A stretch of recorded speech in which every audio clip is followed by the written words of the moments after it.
O grande desafio que nós atualmente enfrentamos em nossa sociedade é desenvolver a nossa capacidade e a nossa habilidade de usar de forma sábia o nosso tempo e as nossas energias naquilo que é essencial para a nossa vida.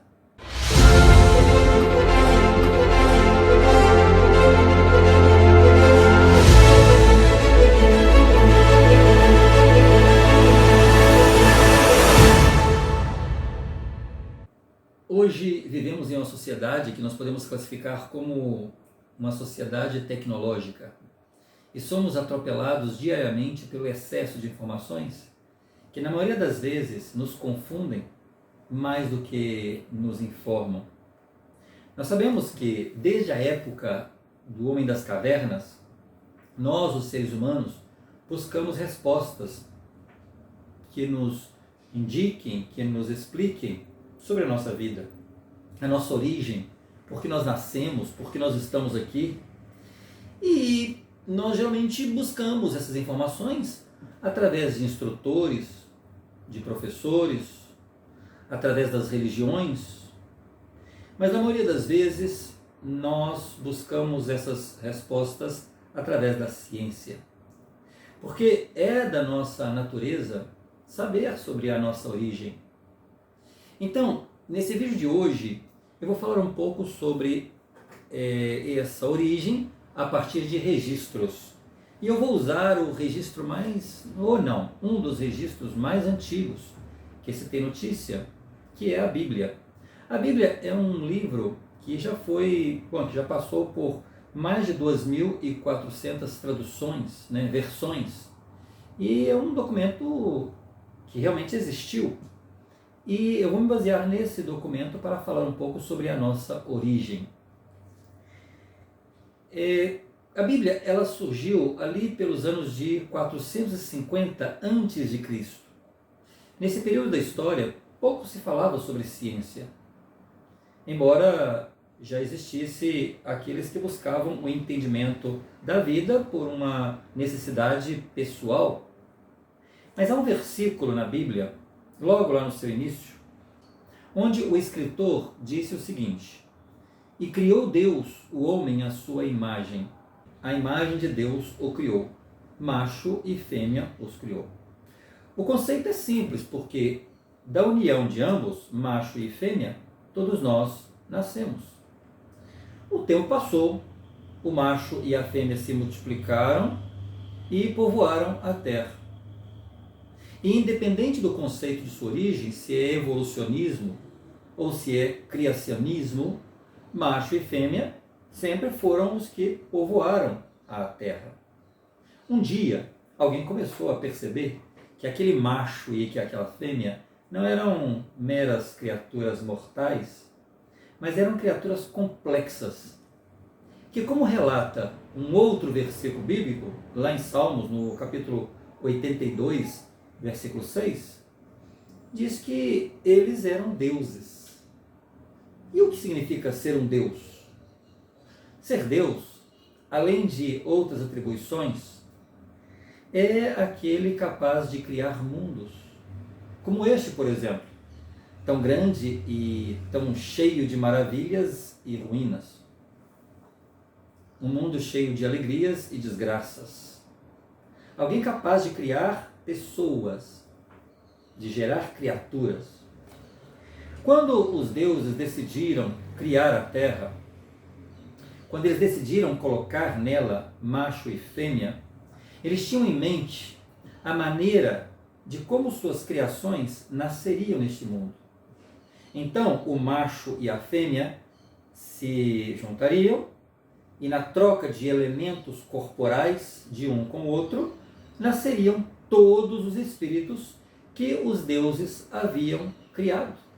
Ou seja, que assim esses espíritos poderiam se encarnar na Terra e, com um corpo físico, eles poderiam continuar o seu progresso.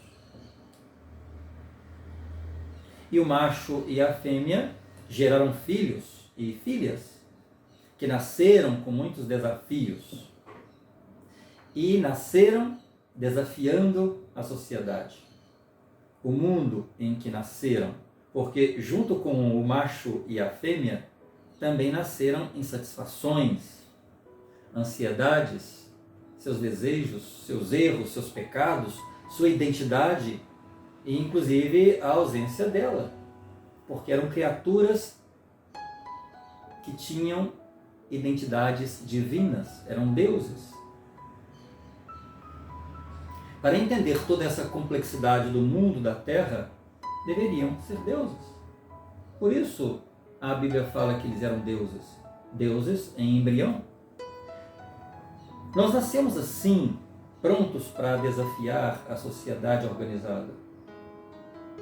E essa sociedade organizada em leis, em práticas, em costumes, em regras, convenções, liberdade de opinião, criadas pela própria sociedade. E quando não nos dão a liberdade, então nós lutamos por ela. Quando dizem que nós não podemos fazer alguma coisa, aí é que queremos fazer, porque é da natureza do macho e da fêmea a capacidade de escolher e de fazer aquilo que gosta. Porque se antes éramos só espírito, agora nós temos um corpo físico que pede a satisfação física. Então, o macho e a fêmea, eles acompanham a evolução do tempo. E essa nomenclatura que os classifica devido ao seu sexo, agora passou a receber outras variantes. Porque o macho não se vê como antes, apesar do seu nascimento biológico. E a fêmea também não se identifica com o seu estado biológico. E em nada erraram os deuses a fazer isso, porque assim deveria ser. Assim, os nascidos neste corpo físico teriam a oportunidade de aprender a ser deuses, porque consideram que essas circunstâncias pelas quais todos nós passamos fazem parte do aprendizado de ser Deus. E não deveria ser novidade, porque faz parte do ser Deus o dom de criar. Nós, os seres humanos, é que complicamos o que para os deuses é muito simples. Não se sentir identificado no corpo biológico, no corpo de macho e fêmea, não anula o ato inicial da criação. Macho e fêmea os fez à semelhança de Deus. Este é o plano de Deus para toda a criação. O macho continuará sendo macho e a fêmea continuará sendo fêmea eternamente, porque deles é a origem de todas as criações. O grave erro ocorre quando, devido às nossas escolhas, devido à ciência, aos costumes, às convenções, às conveniências, às leis, às adaptações, buscamos anular ou destruir ou fazer essas adaptações ao papel eterno que nos foi concedido como macho e como fêmea.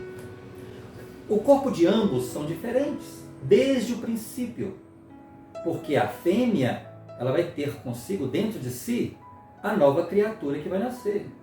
Diferenças em sua estrutura anatômica, fisiológica e emocional. E não é uma questão de colocar um superior ao outro ou inferior ao outro, mas são os deuses que criaram de uma forma em que, no plano macho e fêmea, seriam co-criadores das civilizações da Terra e cada um em seu aspecto, em seu status, em seu papel.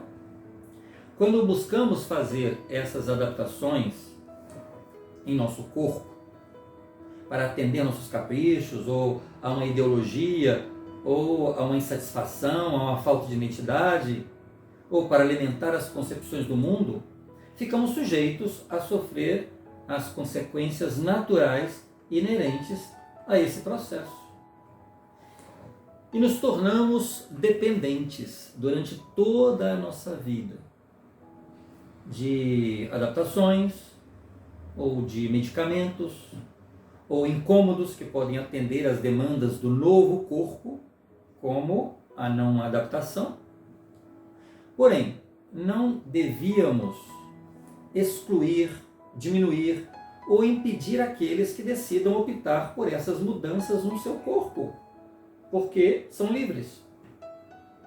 Por outro lado, jamais nenhuma escolha deveria colocar em risco os papéis do macho e da fêmea, tal como foram criados pelos deuses, porque este é o meio de proporcionar a oportunidade de nascer nesta terra e, consequentemente, proporcionar a todas as criações a imortalidade e a vida eterna, que é maior de todos os dons de Deus e que faz parte deste plano de Deus para cada um de nós.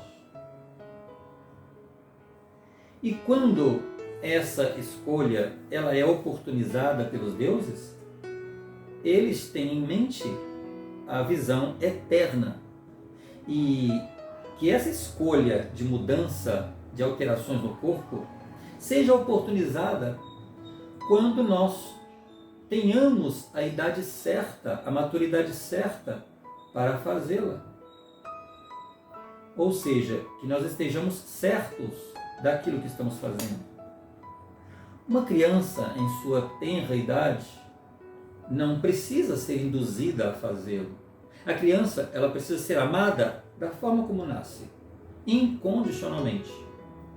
E quando chegue a sua maturidade, então ela terá a oportunidade de fazer a sua escolha. É muito grande, é muito grave a irresponsabilidade dos pais que pensam diferente disso.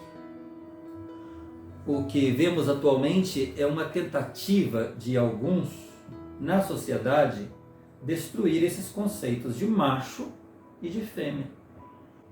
Apoiam líderes que afirmam que, por exemplo, a mulher não nasce mulher, ela se faz mulher.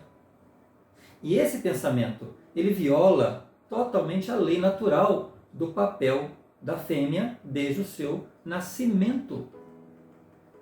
Ouvemos os defensores da ideologia de gênero que buscam anular a concepção do nascimento que nos proporciona a vida e nos dá a liberdade, inclusive, de escolher o que queremos ser ao longo de toda a nossa jornada.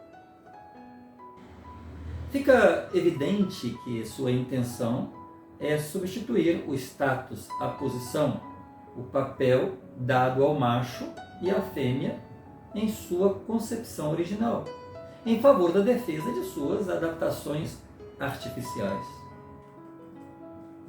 Quando buscamos igualar a ambos, atribuímos uma comparação desigual e a fêmea perde o seu lugar e o seu espaço, e o macho estará em vantagem, porque são dois corpos machos, um natural e o outro recriado.